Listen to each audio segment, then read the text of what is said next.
ಅಲ್ಲಿ ನೋಡ್ರಿ. ನಮಸ್ತೆ ಕರ್ನಾಟಕ, ನಾನು ನಿಮ್ಮ ಗೌತಮ್ ಗೌಡ. ಇವತ್ತು ನಾನು ಬಂದಿರೋದು ಮಂಗಳೂರಿನ ಒಂದು 14 ಕಿಲೋಮೀಟರ್ ಒಳಗಡೆ ಸೋಮೇಶ್ವರ ದೇವಾಲಯ ಅಂತ ಹೇಳಿದೆ.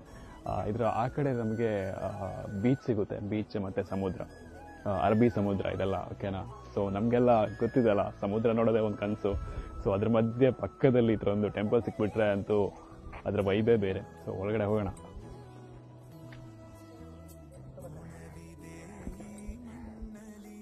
ರಥ ನೋಡಿ ಹೇಗಿದೆ ಅಂತ. ಅಪ್ಪ, ಇಲ್ಲಿಗೇನೆ ಸಮುದ್ರ ಕಾಣ್ತಾ ಇದೆ. ಸಮುದ್ರ ಅಂತೂ ಪಕ್ಕದಲ್ಲಿ ದೇವಾಲಯ, ಈ ಕಡೆ ಬೀಚ್.